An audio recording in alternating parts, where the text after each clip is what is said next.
Daniel Clark never thought his life would change in a single morning. He was a history teacher in a small town where nothing unusual ever happened. His days were spent with chalk dust on his hands and stories of kings and queens on his lips. He had no dreams of palaces or crowns. But one gray morning, a royal rider arrived at his door.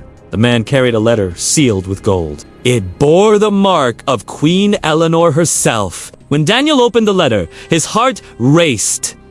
The words were clear and formal. The queen requested his presence at the Grand Palace. There was no reason given. He read the lines again and again, trying to understand why a queen would want to see him. A man with no title, no army, and no claim to fame. But the rider said nothing more, only that he must leave at once. As Daniel rode with the escort, he felt every mile take him further from the quiet life he knew. The roads grew wider, the houses taller, the air filled with voices and trade. When the towers of the palace rose in the distance, he felt small and out of place. The palace shone with stone walls that caught the sunlight. Its gates opened slowly, and the sound of horns filled the air. Inside, the halls were grand and endless. Golden lamps lit the way, and the floors shone like mirrors. Courtiers in fine robes whispered as Daniel passed. Some lifted their eyebrows in doubt. Others smirked as though he were a mistake that did not belong. He kept his head low, but he felt the weight of every stare. He thought of turning back, but guards guided him forward with steady steps. The throne room was vast, with tall pillars rising like trees of marble. Banners of deep red and gold hung from the walls. At the center sat Queen Eleanor. Her crown was a circle of light, her gown rich with silver thread. She was a woman of grace, her eyes sharp and calm. Beside her stood her daughter, Princess Lillian. The girl was no more than 8 years old, with hair the color of autumn leaves and eyes full of wonder. Danny felt his heart pound as he bowed. He waited for the queen to speak, but instead it was the princess who looked at him closely. Her eyes widened as though she knew him. Daniel shifted uncomfortably, unsure why the girl studied him with such focus. The court fell into a hush, waiting for the queen's words. But before the queen could speak, the child's voice rang clear in the vast hall. She stepped forward and pointed at Daniel. Her words broke the silence like a bell in the night. She called him father. The air froze. Every noble and knight turned to stare. Whispers rushed through the hall like wind in a storm. The guards stiffened. Daniel's breath caught in his chest. He could not move. He could not speak. He did not know why the princess had spoken those words, but he knew the weight they carried. In a hall of crowns and power, the single word father had shaken the court to its very core. The queen did not rise, but her gaze grew sharp, as if she alone knew the truth behind her daughter's words. Daniel lowered his head, his thoughts a storm of confusion. The silence stretched long, broken only by the pounding of his heart. And in that moment, he knew his life would never be the same again. Daniel stood frozen in the throne room, his eyes wide with disbelief. The sound of the princess's voice calling him father still rang in his ears. The nobles whispered loudly, some with anger, some with curiosity, and some with fear. The silence that followed was heavy, as though the whole court held its breath, waiting for the queen to speak. But Queen Eleanor said nothing. She only studied Daniel with her sharp eyes, her face calm but unreadable. Princess Lillian stepped closer to him, her small hand reaching out as if to touch him. Daniel felt his knees weaken. He wanted to speak, to deny what she had said, but the words caught in his throat. He was a schoolteacher, not a knight, not a lord, not anyone who could belong in this place. He had never met the queen or her daughter before, and yet the girl's eyes shone with certainty as though she knew him in her heart. Murmurs grew louder among the nobles. One man in a blue cloak scoffed and said it must be a trick. Another lady whispered that the princess had been bewitched. Others said it was a dangerous plot to bring a stranger into the line of power. Daniel could hear them all, their voices sharp like knives. He wanted to shout that he had nothing to do with it, but the queen finally raised her hand and the hall grew quiet again. "Leave us," she said. Her voice was calm but strong. The courtiers bowed and left the throne room slowly. Though many turned their heads to glance at Daniel as they passed, he could feel their suspicion burn into his back. Soon, only the queen, the princess, and a few guards remained. The heavy doors closed and silence fell again. Queen Eleanor rose from her throne and walked toward Daniel. Her gown trailed softly behind her. She stopped only a few steps away and looked him in the eyes. Daniel felt smaller than ever under her gaze. Finally, she spoke. "Do you know why my daughter calls you that word?" Daniel shook his head quickly. "Your Majesty, I do not understand it myself. I have never met you or your child. I do not know why she would say such a thing." Princess Lillian tugged at her mother's sleeve and spoke again. "He is the one you told me about. The man who saved you." Those words struck Daniel like a blow. His mind raced back 2 years ago when he had once stumbled upon a carriage ambushed on a country road. He remembered rushing forward to help without thinking. He fought off the raiders with nothing more than a branch and a stone, managing to drive them away. He had guided the frightened woman to safety, but she never gave him her name. After that day, he never saw her again, until now. Queen Eleanor's eyes softened, though only slightly. "You do not remember me, but I remember you. You saved my life when I was in danger. Never forgot that moment." Realization settled over Daniel like a heavy cloak. He could hardly believe it. The woman he had saved was the queen herself. And the child, her daughter, had grown up hearing that story, now believed he was more than a rescuer. She believed he was her father in spirit, if not in blood. Still, confusion clouded his heart. He knelt before the queen, trying to find words. "I never wished for reward, Your Majesty. I only did what was right. I am no father to your child. I am no man of power. I am just a teacher." The princess shook her head firmly. "You are my father." "I know it." The queen said nothing more, but her silence carried weight. The guards shifted uneasily, unsure whether to see Daniel as an honored man or a threat to the crown. Daniel could feel the danger pressing around him. The court would not forgive such a claim easily. The nobles would not rest until they had torn apart the truth or forced him out. Dany's life had changed in a single moment, and he knew it was only the beginning. The word father had placed him on a path he did not choose. A path that could lead to honor or to ruin. And as he rose to meet the queen's gaze again, he saw in her eyes that she already knew the storm this would bring. Daniel lay awake in the chamber given to him that night. The bed was soft, the sheets smooth as silk, but he could not rest. His mind replayed the moment over and over again. The princess's voice calling him father, the silence that followed, the queen's watchful eyes. He turned on the bed and stared at the ceiling, wondering how a man like him had been drawn into the heart of the kingdom's secrets. When the first light of dawn touched the tall windows, a knock came at the door. A servant bowed and told him the queen wished to see him in her private chambers. Daniel followed quietly through winding halls lit by golden lamps, until he reached a small room where Queen Eleanor waited. Unlike the throne room, it was warm and simple. She wore no crown, only a plain gown, but her presence was still commanding. She motioned for him to sit. For a long while, she said nothing, only studied him as though searching for the truth in his face. Finally, she spoke in a low voice. "My daughter sees something in you. She believes you are the man from the stories I told her. She is not wrong. You saved me years ago, when I was not yet queen. I never told anyone your name. I never even knew it until yesterday. But she remembers the story and believes you are part of her life." Her words stirred memories Daniel had long buried. He remembered the ambush on the road, the fear in the woman's eyes, and his own desperate courage. I'd not thought of it in years. Now that single act had been given new weight. He bowed his head.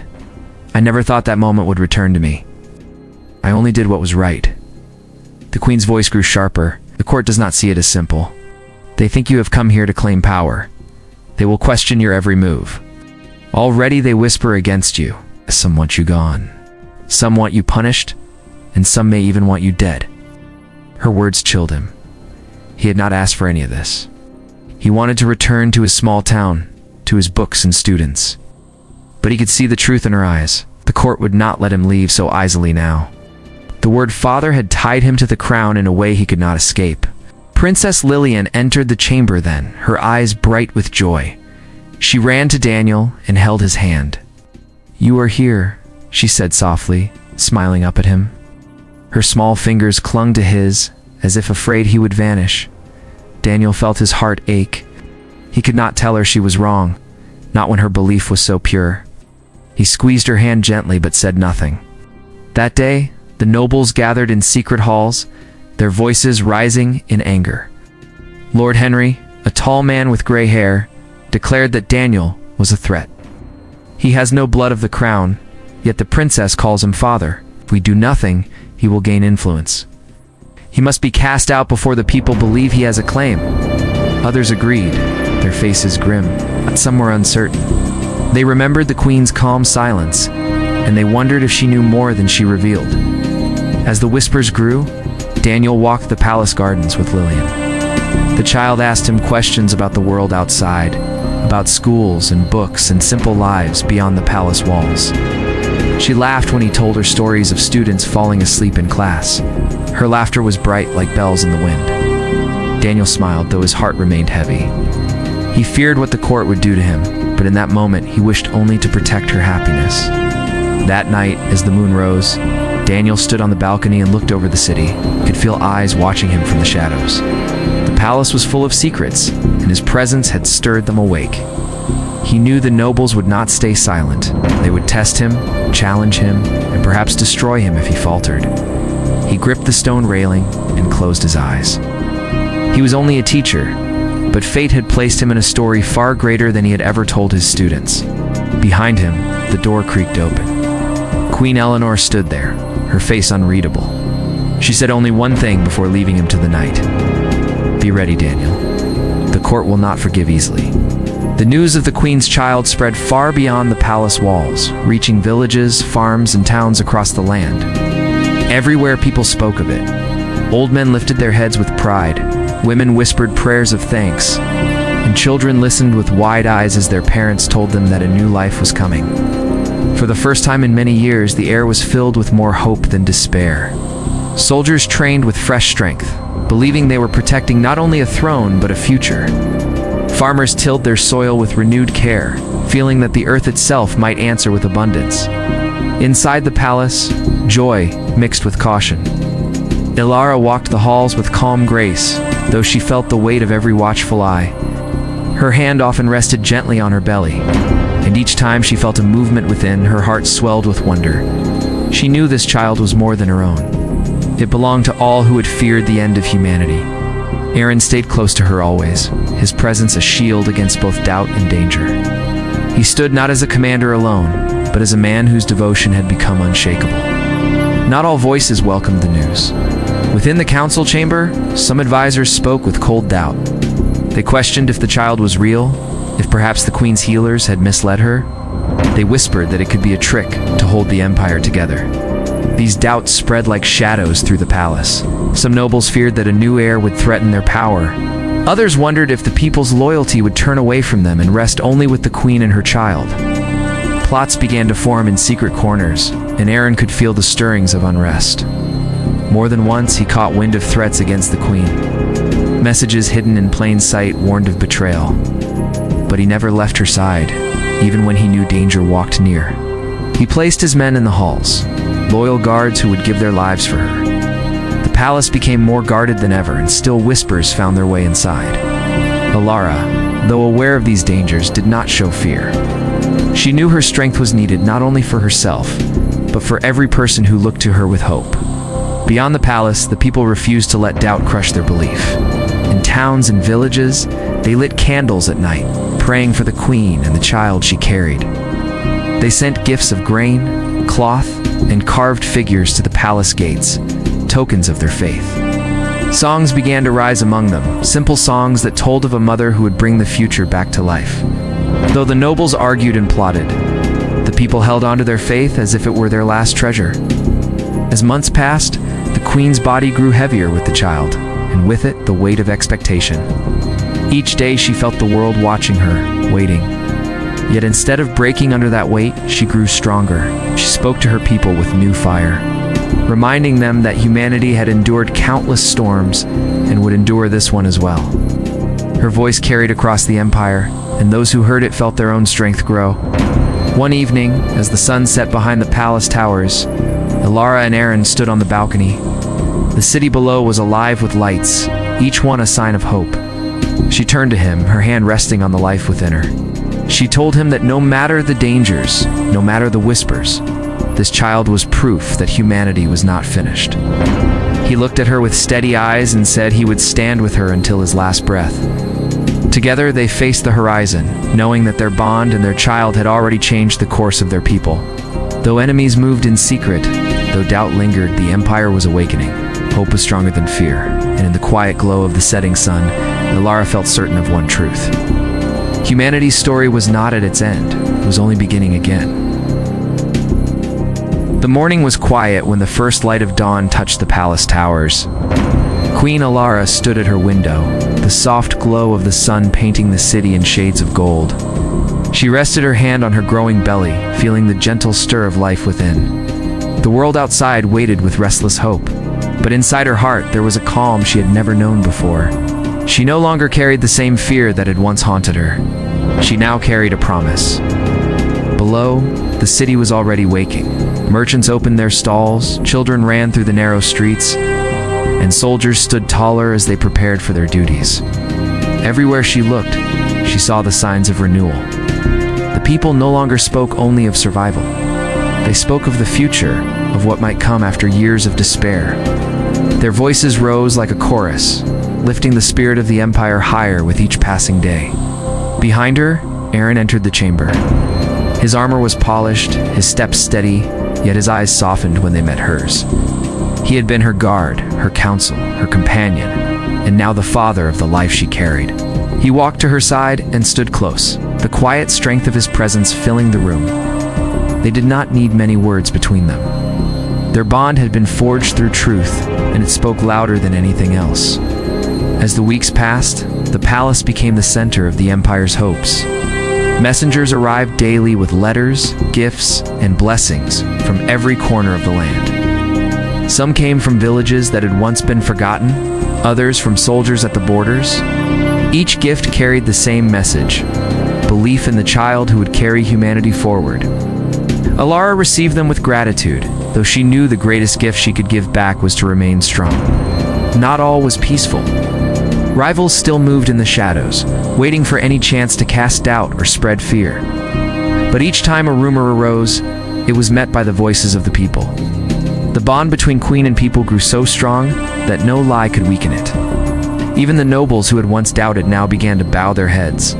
Seeing that the tide of hope could not be turned back, Aaron's loyalty and vigilance kept her safe, but it was the faith of the people that kept her spirit unshaken. In the final months, Alara often stood on the balcony at night, looking out over the glowing city. The stars above seemed brighter than before, as if the heavens themselves were watching. She thought of the long years of silence, when it seemed no new life would come into the world. She thought of the tears she had shed in solitude, and the fear that had pressed on her heart. Now all of that seemed like a shadow fading away. In its place stood light, fragile, yet unyielding. On one such night, she turned to Aaron and asked if he believed their child would change the world. He smiled in his quiet way and said the child had already changed it. He reminded her that the people no longer looked to the past with sorrow, but to the future with hope. That was the power of the life they awaited. Her eyes filled with tears, not of sadness, but of gratitude. She knew he was right. As dawn came again, the queen prepared to face her people. She stepped out onto the balcony, the morning air cool against her skin. Below her, the city was alive with cheers. Men, women, and children gathered in the square, their faces lifted toward her. She raised her hand in greeting, and the sound of their voices swelled like the tide. She felt the life inside her move again, a gentle reminder that the legacy of humanity was alive and growing. In that moment, she no longer questioned the path ahead. She no longer doubted the future of her people. She knew that the strength of humanity had always been to rise after the fall, to build again after ruin, to hope when hope seemed lost. The child she carried was not only hers, but theirs. It was proof that life would go on. As the cheers of her people echoed through the air, Queen Alara stood tall beside Aaron, her heart steady with belief. The human legacy was no longer a dream. It was real, and it was waiting to be born.